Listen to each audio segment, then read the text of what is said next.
The sun rose over the vast wilderness, casting long shadows across the Israelite camp, an encampment stretching farther than the eye could see. Hundreds of thousands of tents dotted the landscape, each representing a family, a lineage, a story. It was here, in this immense community, that God spoke to Moses with a clear and commanding purpose. The people were to be counted, not merely for statistics, but for destiny. This first census marked the beginning of a divine order. God instructed Moses and Aaron to number every man 20 years old and above, those able to go to war. Each tribe stepped forward, their leaders presenting records of the families entrusted to them. The numbers were astonishing. A multitude strong enough to march, defend, and claim the land promised to their ancestors. But this counting served an even deeper function. It revealed that God saw each person, each tribe, and the whole nation's future. Around the tabernacle, God established an intricate design. The tribes were not to camp at random. Each had a fixed position, north, south, east, or west, forming a great square encircling the dwelling place of God. At the very center stood the tabernacle, with its shining curtains and holy furnishings, reminding the nation that God Himself was their core, their heartbeat, and their commander. The Levites, however, were different. They were not counted among the fighting men. God set them apart specifically for sacred service, carrying the tabernacle, guarding its holy items, assisting the priests, and ensuring that no one approached unlawfully.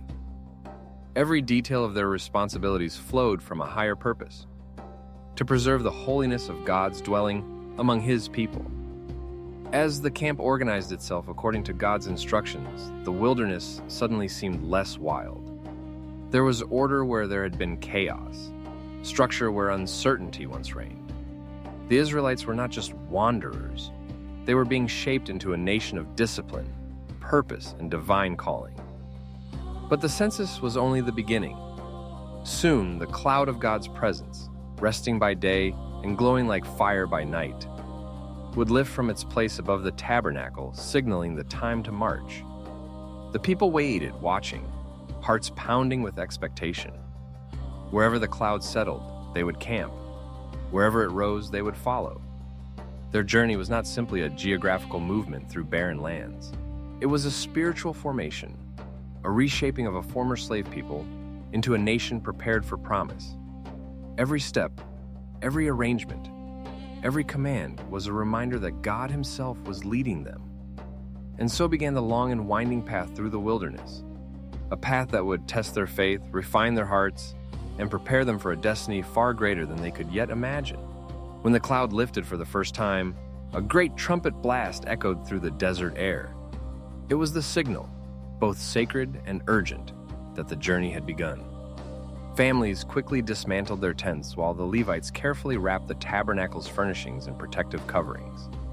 Men secured their weapons, mothers gathered their children, and the entire camp shifted into motion like a single living organism.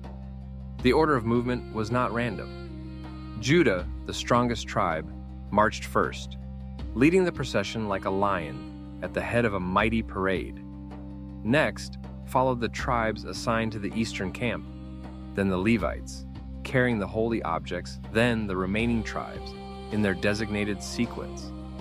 Dust rose from the ground as tens of thousands stepped forward with solemn rhythm. Every mile of this journey was filled with challenges. The heat of the sun was unrelenting. The children grew weary. The people often questioned the reason for the long wandering. But still, the cloud moved, and so they moved with it. God's presence became their compass in the vast and unfamiliar expanse. There were moments of joy, when fresh water burst from a rock, or when manna lay scattered like dew across the ground each morning. There were moments of fear, when enemies approached or when the people doubted Moses and Aaron, forgetting how God had rescued them from Egypt. At times, their frustration erupted into open rebellion, but each failure taught them the cost of disobedience and the depth of God's patience. The Levites carried their burden with reverence. Whenever the camp stopped, they immediately set to work, erecting the structure of the tabernacle with precise care. Once the tabernacle stood, the cloud gently descended to rest above it, like a heavenly seal upon their obedience. Only then did the other tribes pitch their tents in their assigned places. This routine repeated again and again, sometimes after a single night, sometimes after many months. Within this rhythm, a new identity was forming. The generation that had grown up in slavery was slowly giving way to one raised in the wilderness, children who knew only the guidance of the cloud and the presence of God among them. They were learning, day by day, what it meant to trust, to follow, and to belong. Though the wilderness stretched endlessly around them, Israel was not lost.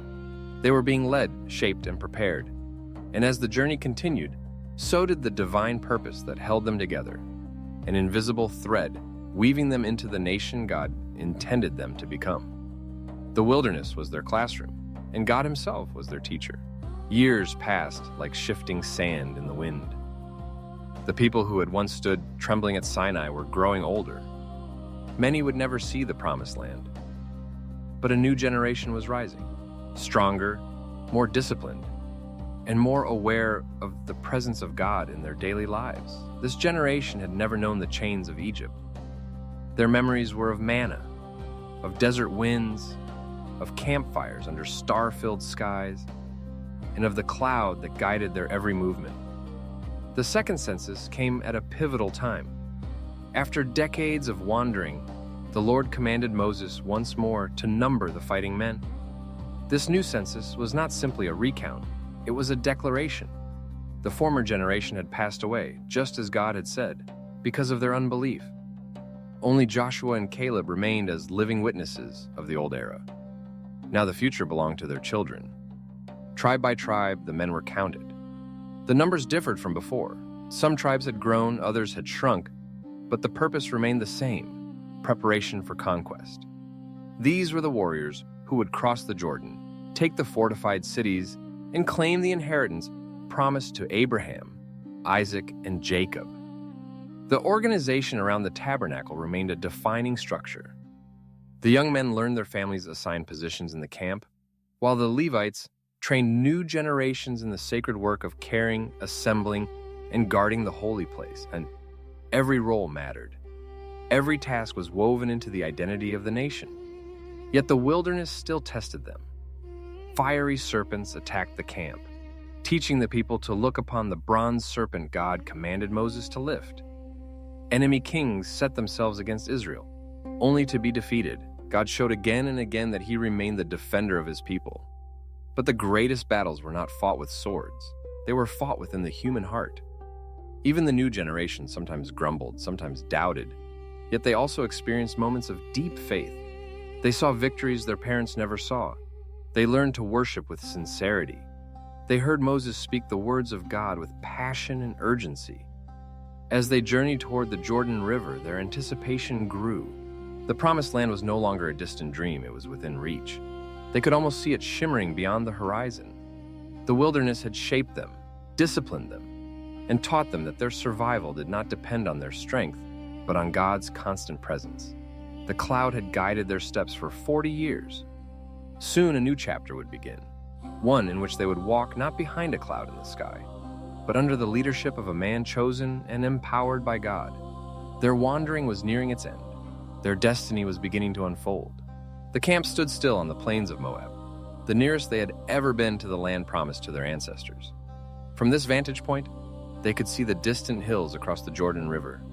Canaan, the inheritance long awaited. Excitement filled the air, mixed with a solemn awareness that they were standing at the turning point of history. Moses, now 120 years old, gathered the people and recounting their journey. He reminded them how God had carried them through wilderness dangers, fed them from heaven, protected them from enemies, and disciplined them like a loving father. His voice carried both authority and tenderness as he urged them to remain faithful. The organization of the tribes, the sacred duties of the Levites, and the guidance of the cloud had all prepared them for this. Every camp arrangement, every census number, every command had formed them into a people ready to live under God's rule. The wilderness, though harsh, had become the forge in which a nation was shaped. As Moses spoke his final words, the people listened with reverent silence. He blessed each tribe, reminding them of their future calling. Then he turned to a young leader, Joshua, son of Nun. Joshua had walked the wilderness path beside him, had seen God's miracles, and had remained faithful when others lost heart. Now God had chosen him to lead the new generation forward. The cloud still hovered over the tabernacle, as if waiting for its final moment to guide. Soon it would no longer be needed. Soon the people would walk into a land flowing with milk and honey, fighting battles with God's promise as their strength. But before that, they paused, one last time to remember. To remember the dust of the desert, the long nights, the lessons learned, and the faithfulness of God through every season. They remembered the first census and the weight of responsibility it placed upon them. They remembered the second census and the hope it brought. They remembered the Levites' loyalty, the daily manna, the miracles, and even the failures that taught them humility.